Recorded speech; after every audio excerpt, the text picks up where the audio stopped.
Dans ma pratique, il m'est facile de réaliser les conséquences s'il y a une maladie grave ou une perte d'autonomie. Lorsqu'une personne apprend qu'elle est malade, toute sa réalité et celle de ses proches basculent.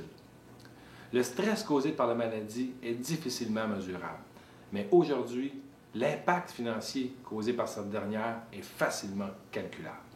L'objectif du document que vous allez voir et entendre est de conscientiser les gens à prévoir l'imprévisible.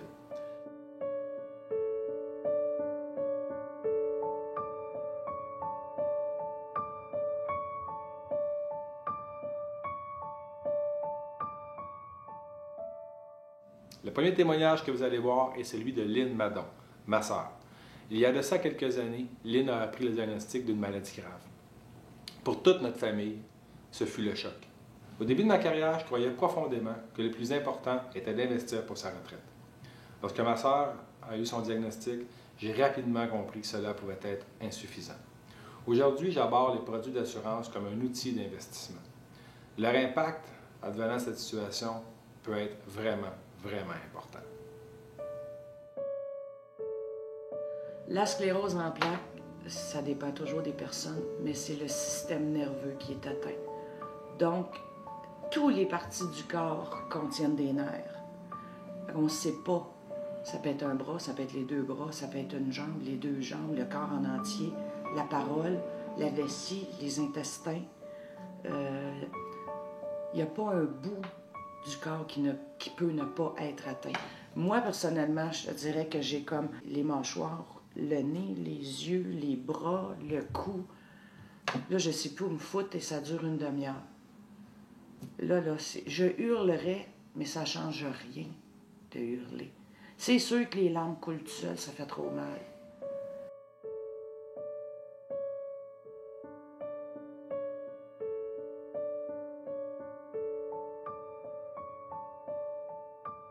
La journée où j'ai su que j'avais la sclérose en plaques, c'est sûr que c'est une bombe qui explose.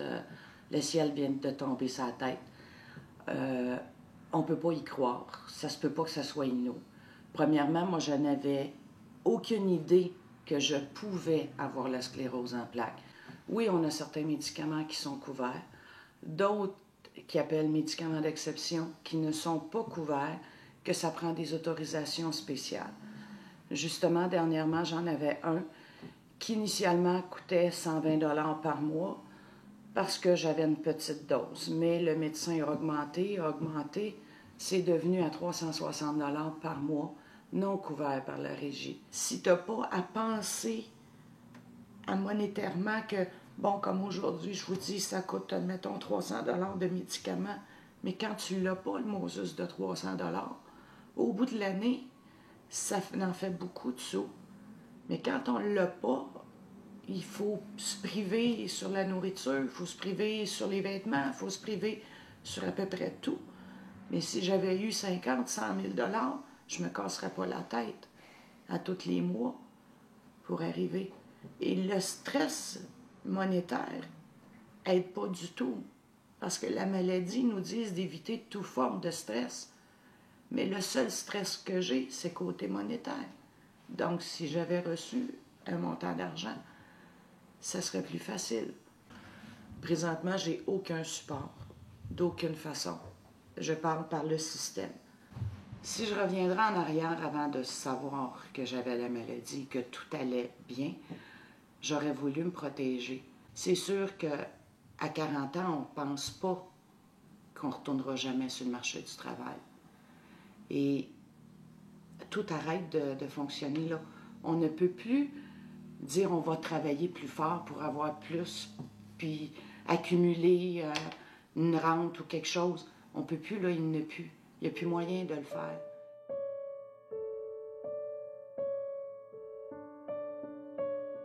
Si je perdais de l'autonomie demain matin, c'est soit de l'aide de la famille ou les systèmes publics.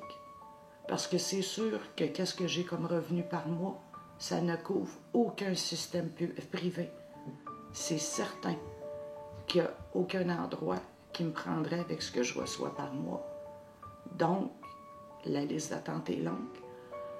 Et avec tout ce qu'on entend, autant à la télévision que dans les journaux, ça ne me tente pas de me retrouver dans un endroit comme ça.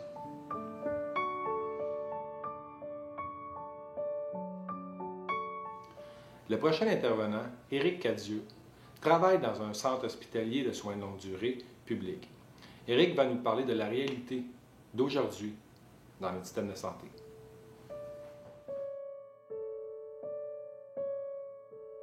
Ce que je pense concrètement du système de santé, ben, je te dirais, ça fait tellement longtemps que je suis dans le milieu de la santé et que je le vois qu'il s'en va toujours en dégradant.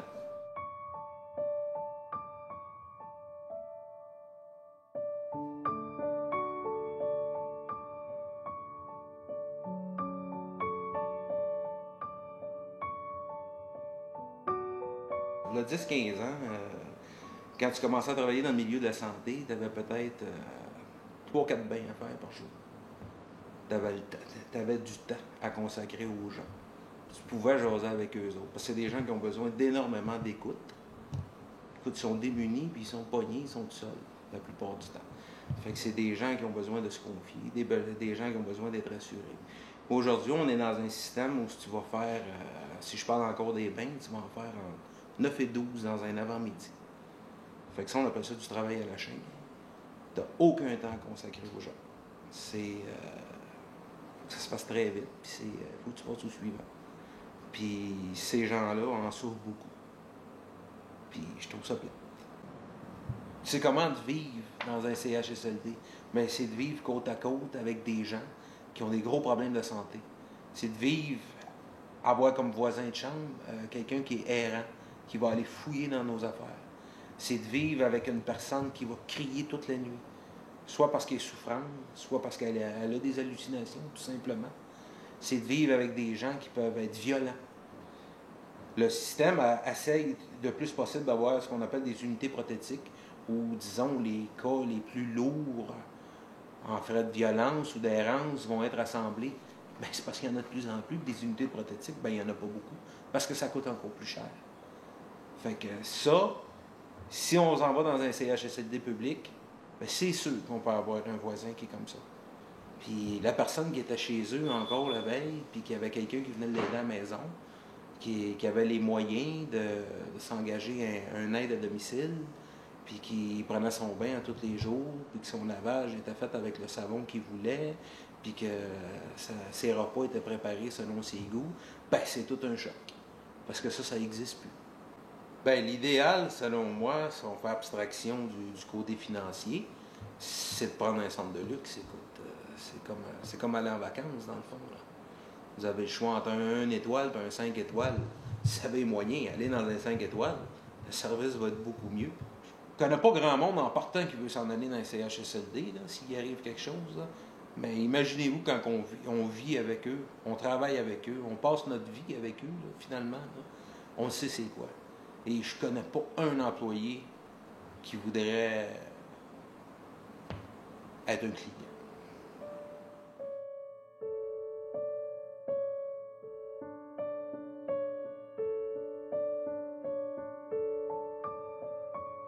Quand une personne est atteinte d'une maladie grave ou d'une perte d'autonomie, le plus important pour elle est d'obtenir répit et réconfort. C'est le cas de Mme Gisèle Provost, qui a échappé à la réalité du système public et surtout au stress financier. Depuis plusieurs années, je souffre d'arthrite rhumatoïde. Donc, comme on sait, ça ne se guérit pas. Et puis, c'est rendu maintenant que c'est de l'arthrose. Donc, j'ai des difficultés à me mouvoir, surtout à me pencher et tout ça.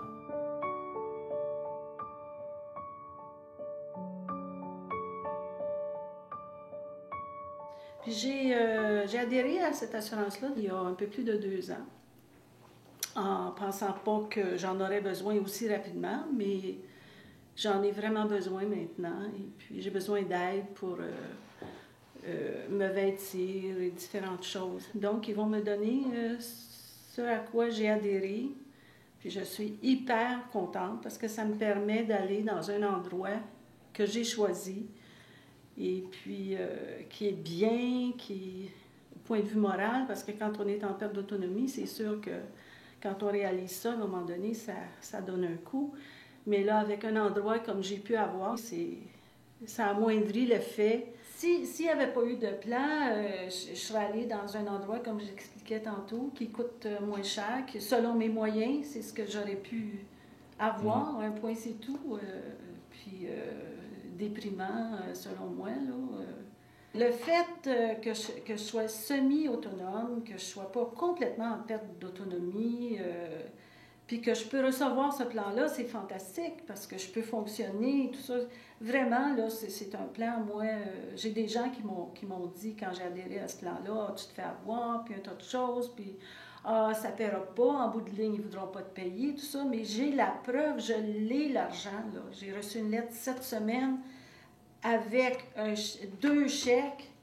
Et vraiment, c'est fantastique. Moi, je recommande à tout le monde d'adhérer à un plan comme ça. Allez vous renseigner. Tout le stress est parti. Tout le stress est parti. Oui, parce que je suis tellement heureuse de pouvoir aller dans un endroit qui me plaît. C'est ça, ça me permet d'aller dans un endroit qui me plaît, que j'ai choisi. Je sais que je vais être bien traitée, puis je vais être bien aussi.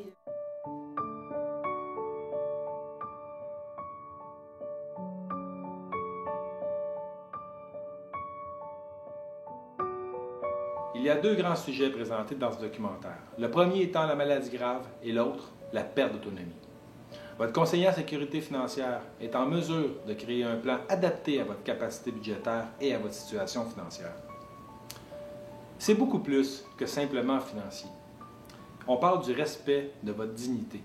Selon moi, un plan de protection en cas de maladie grave ou de perte d'autonomie, c'est trop cher de s'en passer. Je peux pas vivre en ne pensant qu'à la maladie. Même si je pleurerais du matin au soir, j'aide pas ma situation. Puis je peux pas dire à chaque fois qu'on me demande comment ça va que ça va pas bien. Il me semble que là, ça n'a pas de sens. Tu sais, je passerais ma vie à dire ça va pas. Mais là, aujourd'hui, c'est pas pire. D'autres fois, ça va moins bien. Tu sais, mais en général, je vais dire plutôt, c'est ça, ça va pas si mal. Ou ça va bien pour aujourd'hui.